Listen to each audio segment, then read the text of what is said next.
Oke, sembari menunggu mungkin saya bisa menjelaskan beliau Pak Dr. Riza merupakan lulusan S1 dari Teknik Fisika Institut Teknologi Bandung pada tahun 1995. Lalu beliau meneruskan studinya di Kokusai Kotoba ke Queen Japanese School di Jepang untuk mengambil program bahasa Jepang di tahun 96. Lalu beliau melanjutkan studi S2 di Teknik Elektro di Osaka University. Lalu selesai tahun 2001, yang kemudian lanjut mengambil S3 di bidang Semikonduktor dan Optical Electronics di universitas yang sama. Selesai tahun 2004. Dr. Riza menggeluti penelitian di bidang robotics, power electronics, solar cell, dan renewable energy sebelum bergabung ke STKIP. Oke Bapak Ibu, mungkin ini suaranya sudah bisa ini, Dr. Riza bisa kita lanjutkan lagi.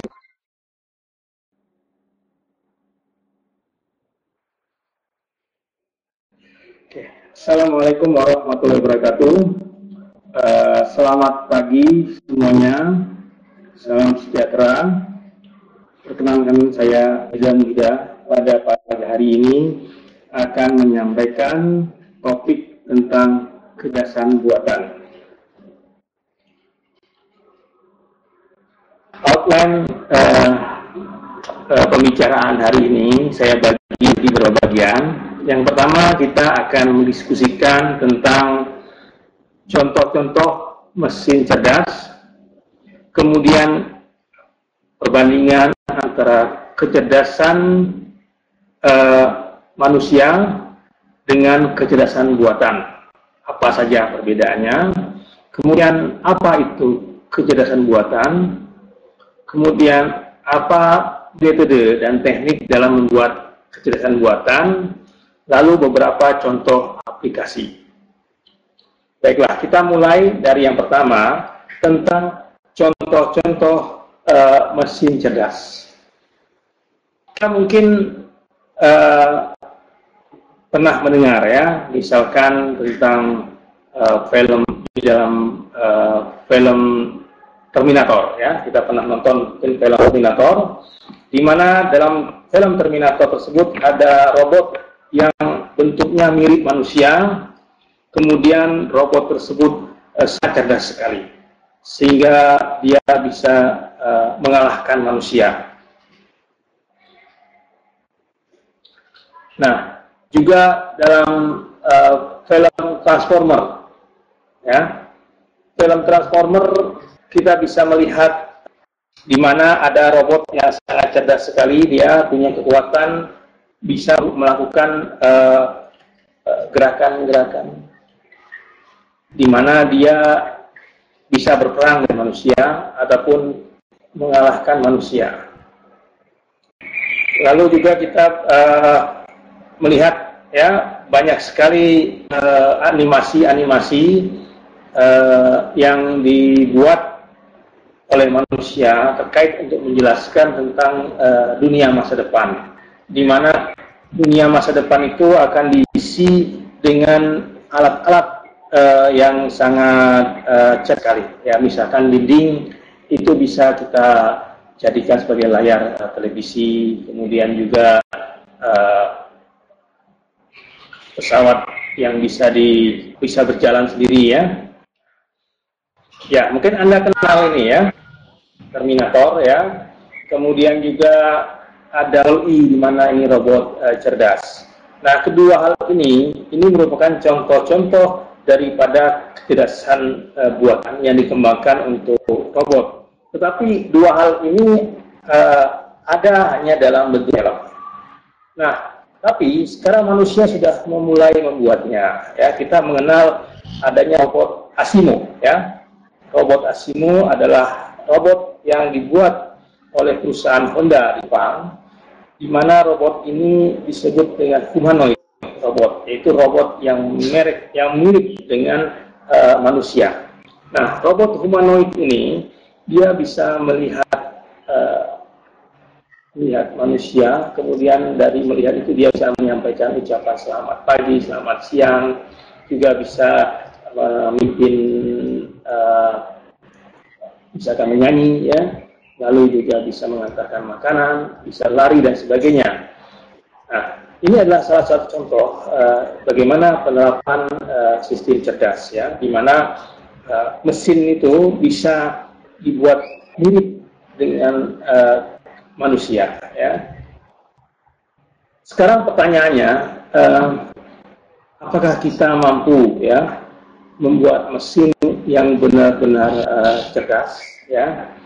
Jadi apakah bisa kita membuat misalkan seperti transformer ataupun membuat seperti Terminator, ya, yang kecerdasannya itu sama dengan manusia, lebih cerdas dari manusia?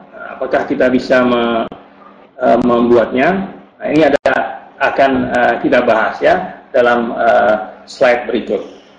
Selain daripada robot Asimo, sebenarnya di sekitar kita sudah ada mesin-mesin cerdas, ya. Misalkan pendingin udara, ya, AC. Kalau kita melihat AC yang ada saat ini, itu ada pengontrolnya, ya. Misalkan kita ingin mengeset suhunya 25 derajat. Di dalam AC tersebut ada sensor yang akan mengukur suhu yang ada di ruangan saat itu. Jadi kalau 25, sedangkan suhu di ruangan itu misalkan 30 derajat, maka ada program di dalam AC tersebut yang akan memerintahkan agar mesin pendinginnya itu bekerja lebih keras. Jadi kipasnya, kemudian refrigeratornya, ya, akan bekerja lebih keras sehingga suhu ruangan bisa mencapai 25.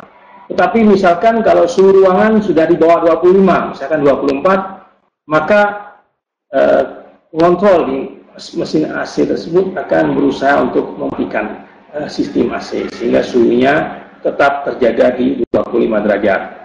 Dan juga untuk AC, ya, pendingin udara yang modern saat ini, mereka sudah diprogram dengan sistem hemat energi, ya, dimana ketika ada orang di sana, ya, AC ini bisa mendeteksi apakah orang tersebut ada di ruangan tersebut atau tidak, kemana arah orang tersebut berjalan misalkan atau beraktivitas, maka mesin AC tersebut akan menunjukkan secara otomatis kalau ada orang, kemudian akan mengarahkan arah gerak silip anginnya itu, pengeluaran anginnya ke arah orang itu berada.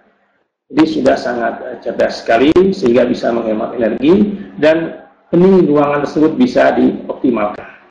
Yang kedua, kita bisa melihat mungkin mesin cuci otomatis yang saat ini sudah sangat cerdas sekali dan digunakan oleh ibu-ibu rumah tangga, di mana kalau dulu kita mencuci harus memeras sendiri, ya kan, kemudian harus memilih ini berat cuciannya, ini ringan, bannya, ya kan.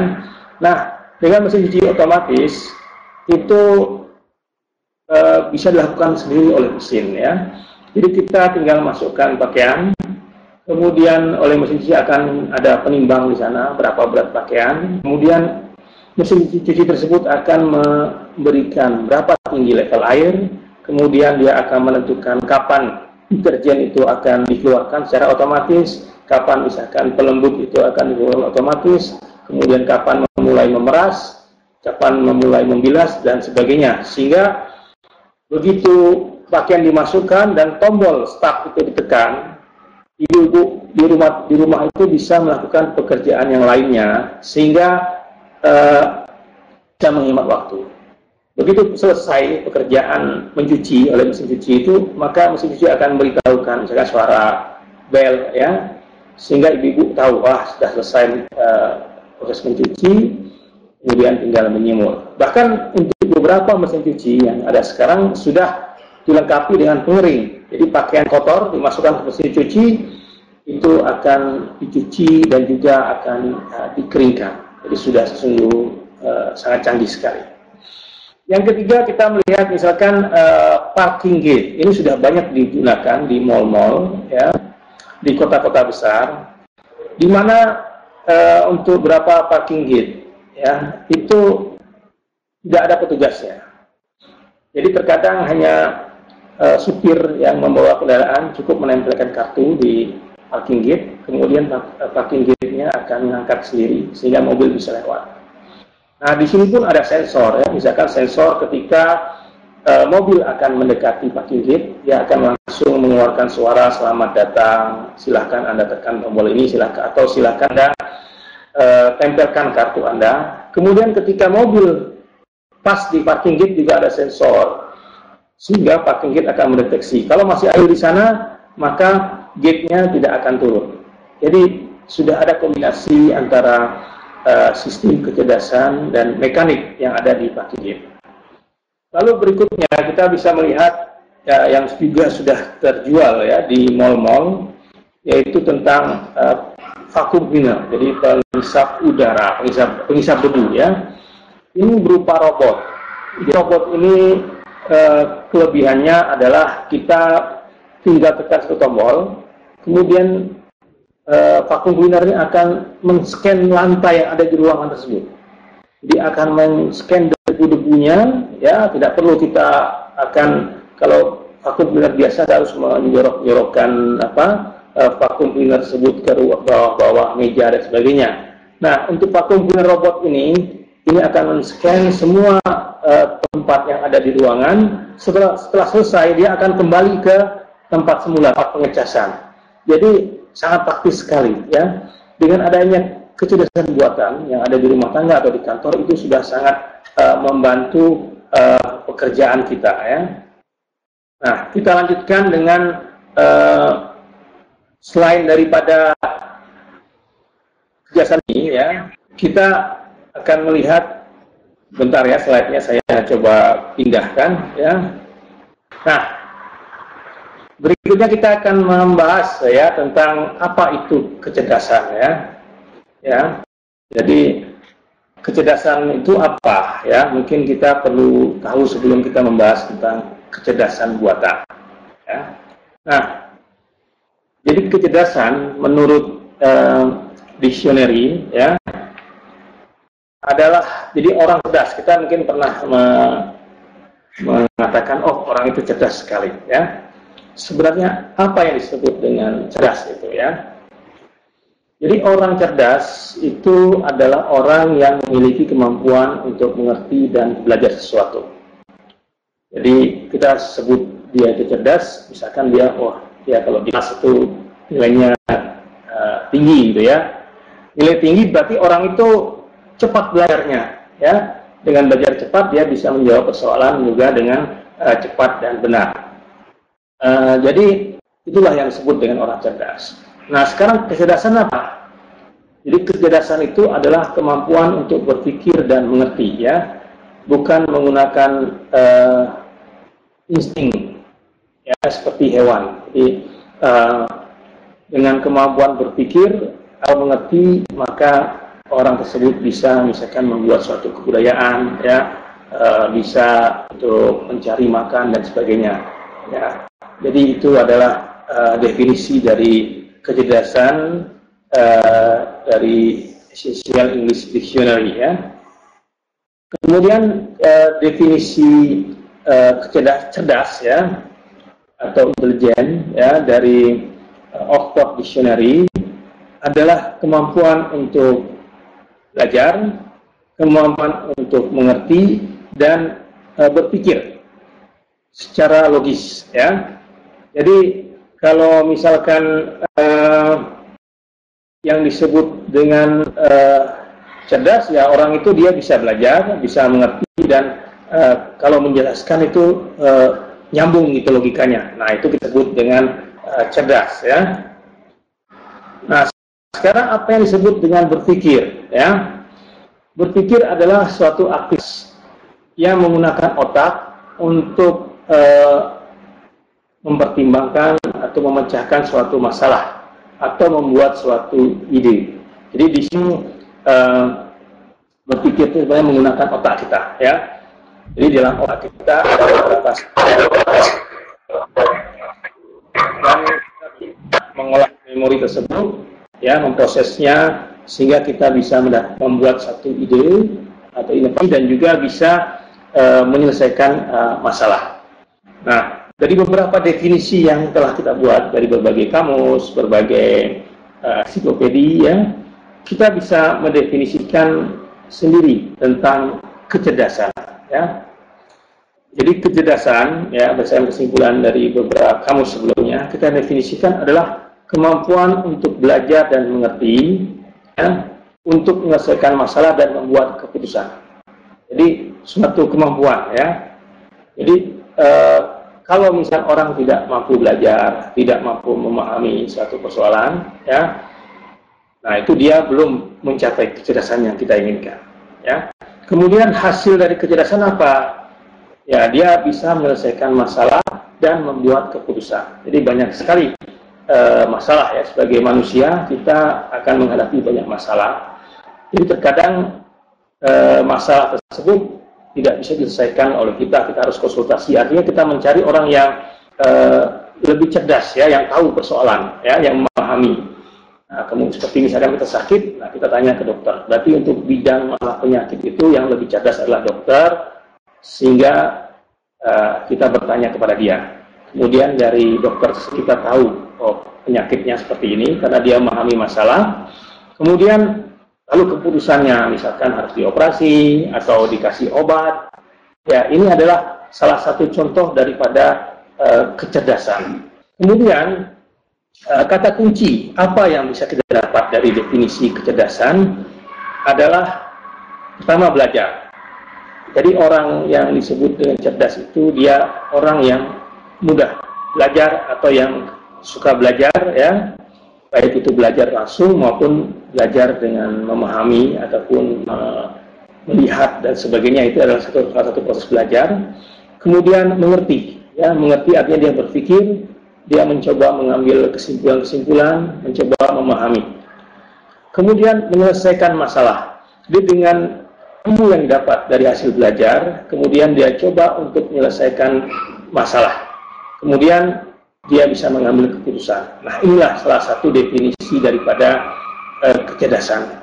Nah, dari definisi ini nanti kita akan gabungkan bagaimana kalau diterapkan untuk mesin, ya. Nah, ternyata kemampuan belajar, berpikir, ya, mengerti, menyelesaikan masalah dan membuat keputusan itu adalah kemampuan yang dimiliki oleh manusia.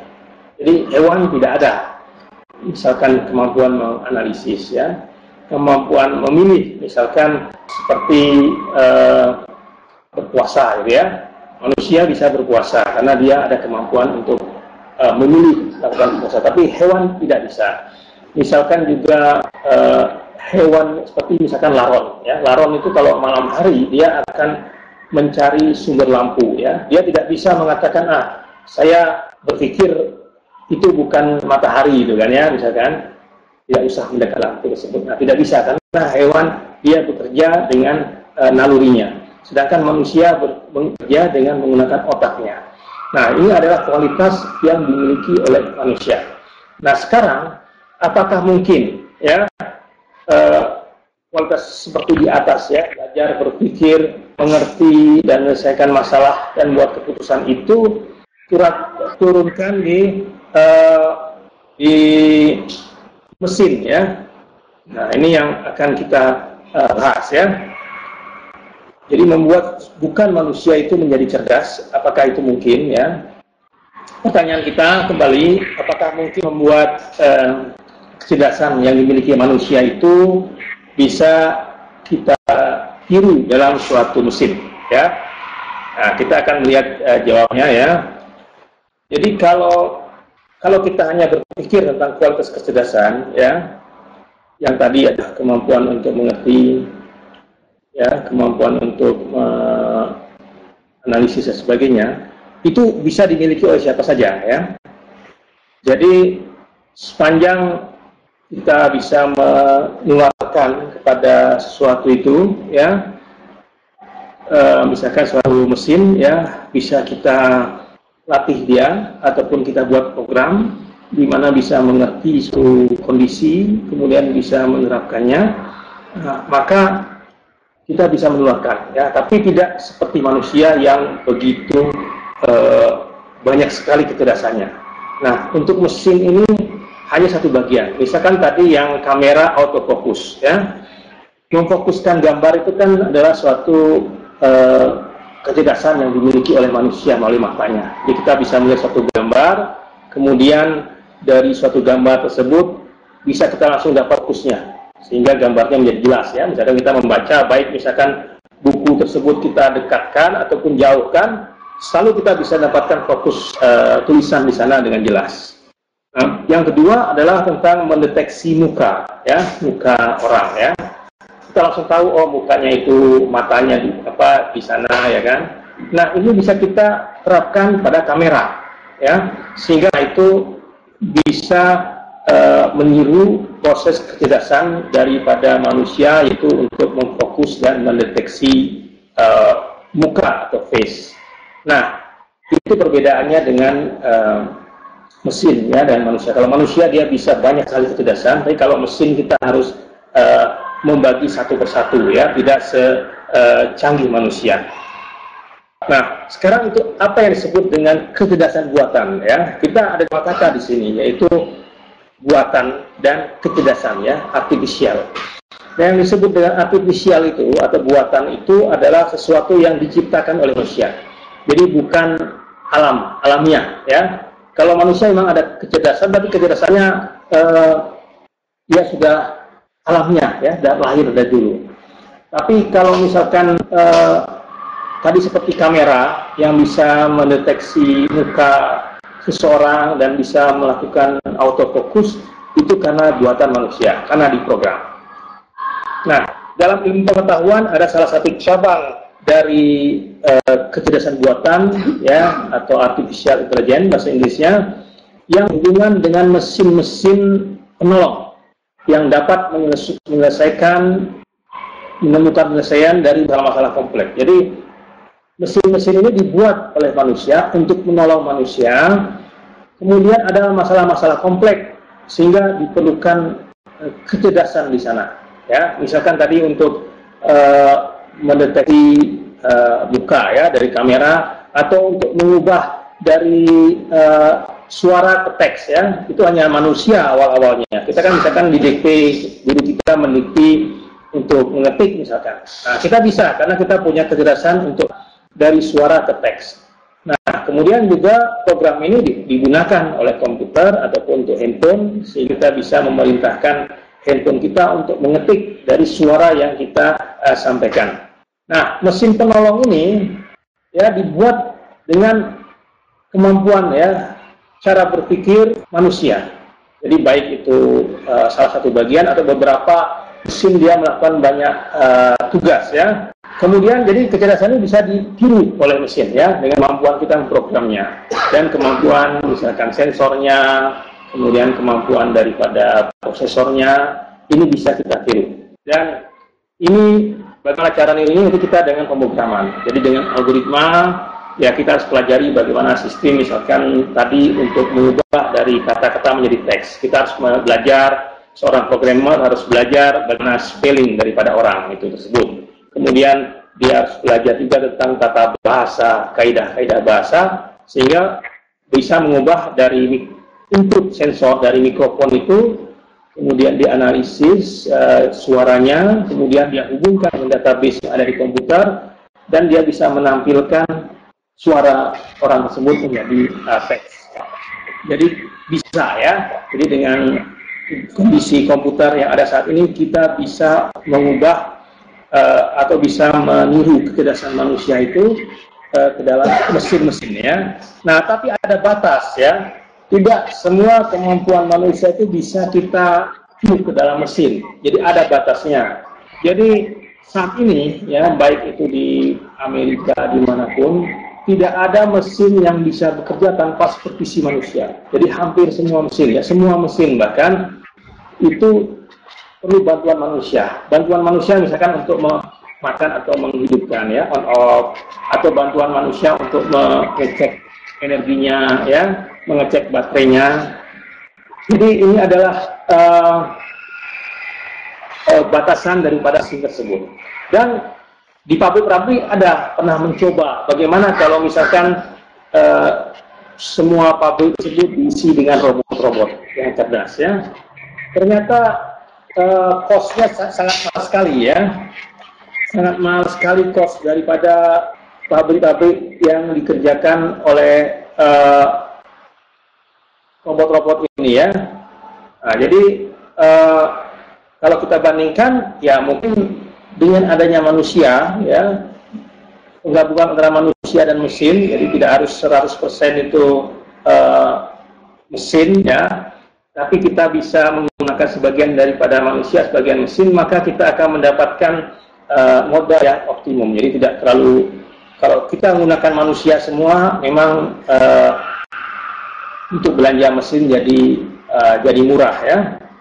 Nah, kalau kita menggunakan mesin semua, maka akan terjadi belanja untuk modal itu sangat besar sekali. Tapi kalau kita dua-duanya kita gabung, maka kita akan dapatkan modal yang cukup, sehingga kita bisa menggabungkan antara kecerdasan manusia, kemudian dibantu dengan mesin, ya.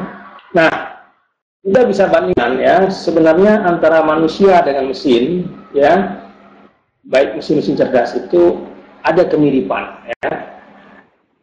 Nah, kemiripannya misalkan begini, ya. Kalau manusia punya otak untuk berpikir, mesin-mesin cerdas, ya, itu ada kontrolernya, ya. Kontroler ada suatu chip yang bisa diprogram, kemudian proses yang gunanya adalah untuk proses informasi, kemudian untuk mengambil keputusan. Kemudian kalau manusia punya mata, maka mesin ini punya kamera, ya. Dia bisa dengan kamera tersebut bisa menangkap gambar dan memprosesnya. Kalau manusia punya mulut, ya, maka mesin ini bisa punya speaker, ya. Kemudian kalau ada sensor, misalkan sensor untuk menyentuh, ya, sensor untuk mendeteksi mendeteksi suara, ya, mikrofon dan sebagainya, ya, yang sama dengan kulit kita atau indera kita, mesin juga punya, ya. Kemudian kalau manusia itu ada tulang, ya, untuk penyangga, mesin itu ada rangkanya, ya, frame-nya. Kemudian manusia memerlukan energi, ya. Nah, mesin ini memerlukan energi dari baterai, ya. Dia perlu baterai untuk menggerakkannya. Jadi kalau manusia punya otot, nah, mesin-mesin ini punya motor, ya, untuk menggerakkannya. Jadi kita bisa dari segi struktur, ya, struktur daripada mesin, kita bisa meniru dari struktur manusia. Bahkan sensor-sensor yang ada sekarang sudah bisa meniru sensor-sensor yang dimiliki manusia, baik itu sensor pendengaran, penglihatan, rasa, ya, dan sebagainya, sudah bisa dibuat device-nya dan sudah mulai meniru, ya, apa yang dimiliki oleh manusia. Nah, ini seperti tadi, misalkan robot Asimo yang memiliki banyak sensor-sensor, dia bentuknya pun sudah meniru manusia, ya. Nah, jadi sekarang kecerdasan buatan itu kita terapkan dalam mesin-mesin komputer, ya. Jadi setiap mesin-mesin itu ada pengontrolnya, yaitu suatu komputer kecil, ya, yang hampir sama dengan komputer yang kita miliki. Dalamnya ada mikroprosesor. Jadi mesin-mesin ini, ya, mikroprosesor ini bisa diprogram, ya. Kemudian dia bisa mengolah sinyal-sinyal dari sensor, lalu diproses di sana. Kemudian dengan begitu maka kita bisa menggunakan, ya, prosesor ini mirip dengan otak yang dimiliki oleh manusia. Dan banyak sekali sekarang prosesor yang ada di sekitar kita, ya. Dari mulai misalkan Intel seperti Pentium, ya, dual core dan sebagainya yang ada di dalam komputer kita. Juga ada prosesor yang digunakan di handphone, ya. Juga ada prosesor yang digunakan misalkan dalam mesin cuci, dalam parkir, dalam mobil cerdas, ya.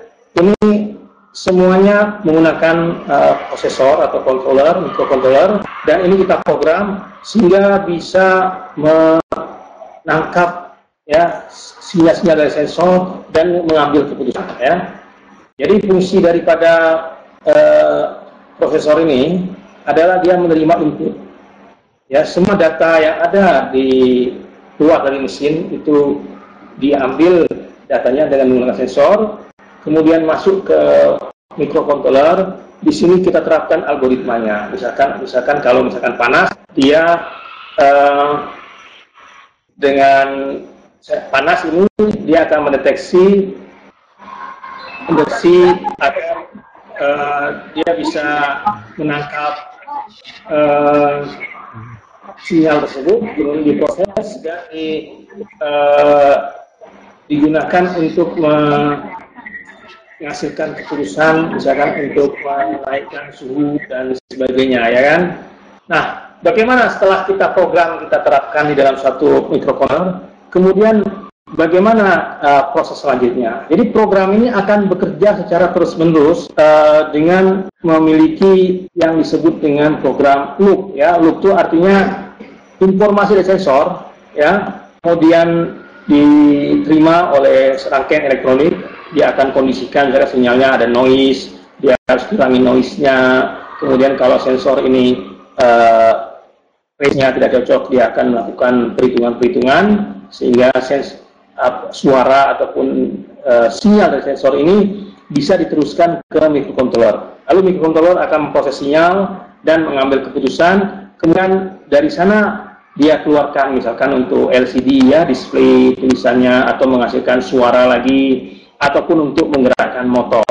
Nah, sistem ini ya, sistem cerdas ini kita terapkan dalam microcontroller dan dia akan bekerja secara terus-menerus yang disebut dengan feedback ya. Jadi ini akan terus-menerus sehingga kita melihat seolah-olah alat tersebut cerdas ya. Jadi tidak perlu dikontrol ya, dia otomatis akan selalu merespon dan akan selalu bekerja. Macam-macam metode untuk membuat kecerdasan buatan. Jadi algoritma yang disusun itu banyak sekali ya. Misalkan adanya expert system. Expert system ini digunakan misalkan untuk kesehatan. Jadi kalau ada orang sakit ya, dia hanya nuliskan saja ataupun cerita kepada suatu komputer, nanti dianalisis, misalkan dia sakitnya panas, suhunya cukup tinggi ya, kemudian suhu yang tinggi ini dia akan deteksi, akan cari di daerah disknya, oh tapi ini sakit demam, lalu akan keluar nasihat pengobatannya. Ya, ini sangat expert. Bisa juga digunakan untuk konsultan karena semua permasalahan sudah di-list di dalam database itu, sehingga pada soal ini akan dijawab jawabannya ini ya. Nah, yang terkenal untuk yang buatan ini ada yang disebut dengan fuzzy logic ya. Fuzzy logic ini adalah kita akan masuki ada fuzzy logic dan ada artificial neural network ya. Nah, fuzzy ini dikembangkan oleh peneliti ya dari Amerika yang namanya Lotfi Zadeh. Jadi logika fuzzy ini berhubungan dengan tidak-tepatan ya, suatu yang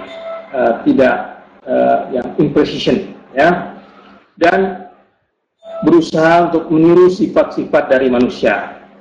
Lalu prosesnya proses deduktif dalam mengambil tindakan. Ya, misalkan begini, dalam manusia misalkan kita ditanya ketika kita naik mobil, gimana mobilnya, cepat atau lambat? Ya tidak, sedang saja. Nah, dalam bahasa mesin ya, sedang ini tidak bisa disimpulkan karena mesin dia perlu suatu akurat. Ya, misalnya kecepatan 60, kecepatan 50 ya. Ini, nah, dengan logika fuzzy ini bisa diterapkan yang mirip dengan cara berpikir manusia. Ya, misalkan tadi gimana hari ini, panas atau dingin? Hangat, gitu, jawaban kita ya.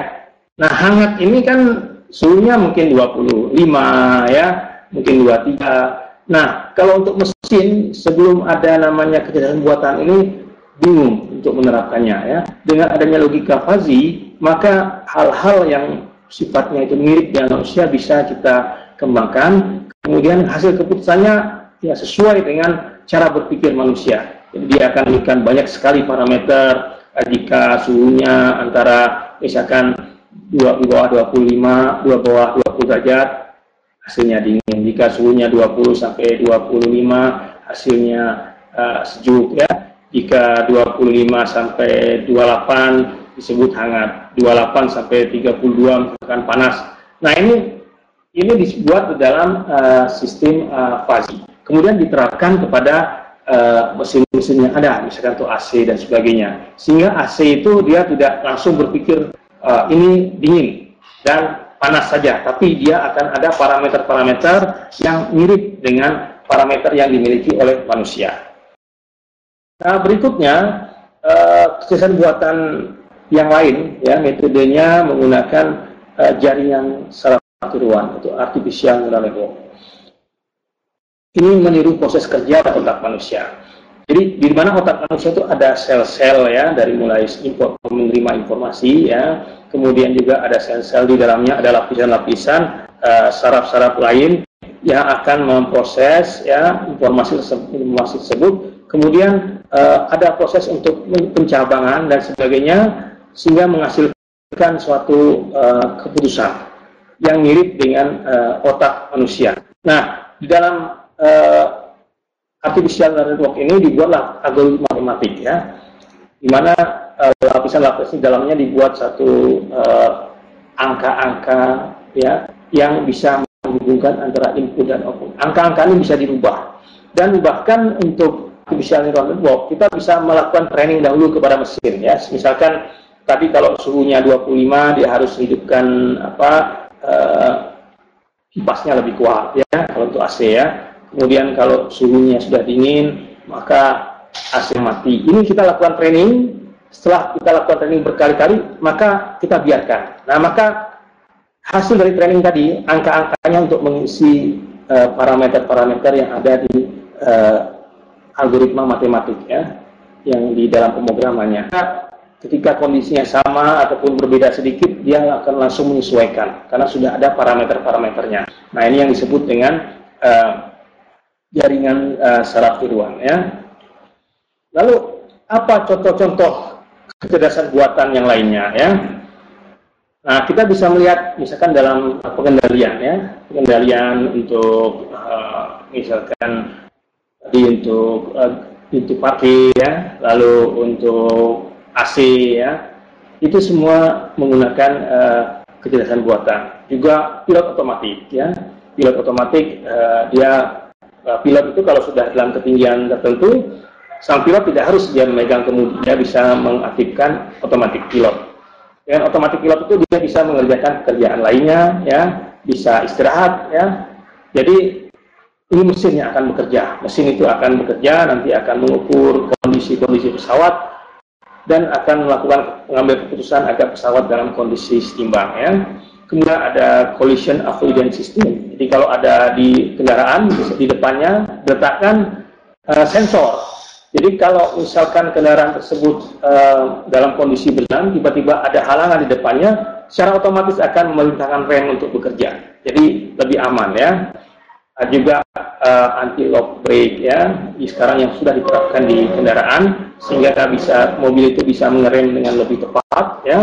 Lalu ada airbag ya, jadi airbag, smart airbag itu kalau akan dia ditabrakan ya, dia akan memperkirakan apakah ini tabrakan, apakah ini hanya reman mendadak ya, dan dia akan mengeluarkan airbagnya sesuai dengan tabrakan itu ya.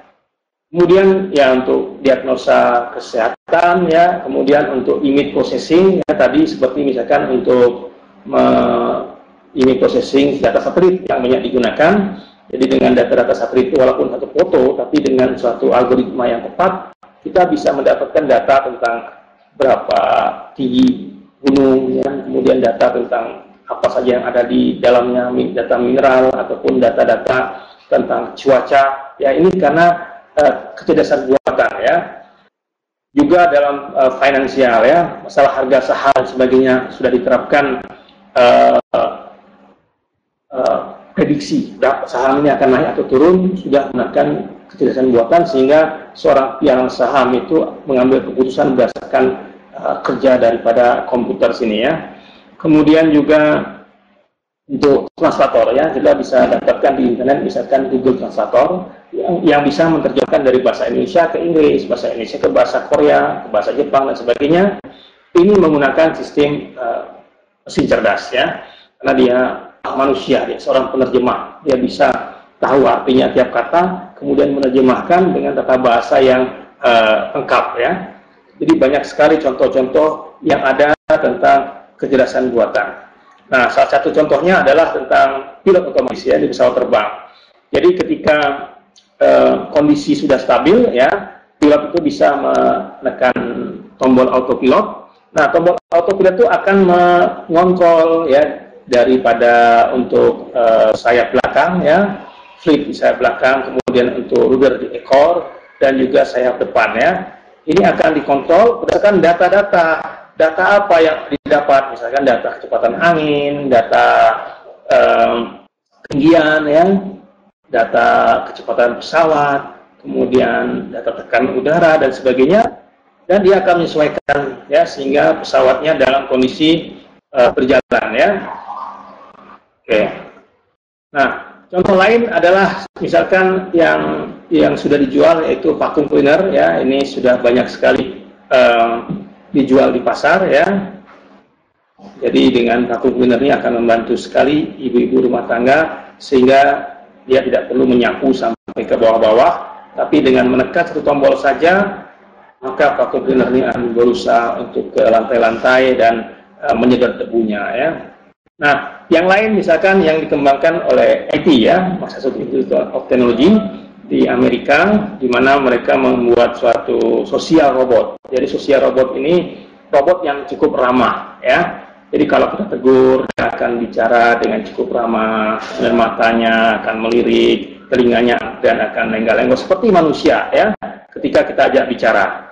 Nah, ini juga menggunakan kecerdasan buatan, di mana dia menggunakan telinganya untuk menerima suara, menggunakan mata ya, untuk melihat, untuk mendeteksi di mana posisi daripada orang tersebut. Kemudian juga harus menggerakkan mulutnya sesuai dengan suara yang akan dikeluarkannya. Ya, ini ada 100 contoh bagaimana kecerdasan buatan itu diterapkan ya. Dan juga ada Asimo ya. Asimo adalah robot yang cukup cerdas ya, bisa melewati tangga ya, kemudian bisa berlari, bisa memimpin pekerjaan ya untuk lagu, juga bisa mengantarkan makanan, bisa diajak bicara dan sebagainya. Nah, ini robot yang sangat cerdas ya. Kalau kita bandingkan robot-robot ini dengan kecerdasan kita, apa yang cerdas ya? Ya, kita tidak usah khawatir ya. Walaupun robot-robot ini dia cerdas, tapi tetap saja ada keterbatasan yang seperti saya sampaikan tadi, bahwa keterbatasannya pertama dia dibuat oleh programmernya dan dia dalam proses yang belajar ya. Jadi dia programmer itu akan berusaha supaya robot itu secanggih manusia, tapi biar bagaimanapun ya, manusia tetap yang sempurna ya. Manusia memiliki kelebihan ya, kalau robot itu hanya satu bagian saja berusaha untuk dikuasai ya, misalkan untuk melewati tangga, tapi manusia dalam kondisi tangganya diubah, misalkan tangga berputar, hanya tangga yang kayu-kayu gitu, tetap bisa melakukan, tapi robot tidak bisa. Jadi tangga yang standar dia bisa, tapi ketika tangganya diubah, dia harus memanjat, nah, tidak bisa. Jadi dia memiliki kelebihan yang tidak dimiliki oleh benda atau mesin ya. Nah, ya terakhir ya, sebagai kesimpulan ya, kecerdasan buatan yang merupakan usaha manusia untuk membuat berbagai macam mesin itu sehingga cukup cerdas, dan kalau mesin itu semakin cerdas akan semakin banyak membantu manusia ya, sehingga kehidupan manusia makin cerdas dan makin mudah. Kemudian kecerdasan buatan yang paling banyak dilakukan saat ini, yaitu dengan menggunakan pendekatan logika fuzzy dan jaringan saraf tulang. Kemudian banyak aplikasi yang bisa kita lihat ya dalam kehidupan sehari-hari tentang penerapan dari kecerdasan buatan, dan ini sangat membantu sekali dalam kehidupan kita. Ya itu saja mungkin kuliah singkat hari ini tentang kecerdasan buatan ya. Mudah-mudahan apa yang sampaikan bisa menjadikan suatu tambahan wawasan bagi kita semua. Ya, saya juga mohon maaf apabila tadi banyak sekali kekurangan masalah teknis ya, juga masalah bandwidth, mikrofon dan sebagainya. Tapi saya mengucapkan banyak terima kasih kepada semua peserta webinar yang telah sabar menunggu. Ya, terima kasih ya. Kita bisa lanjutkan dengan tanya jawab ya. Sampai jumpa ke webinar berikutnya. Assalamualaikum warahmatullahi wabarakatuh.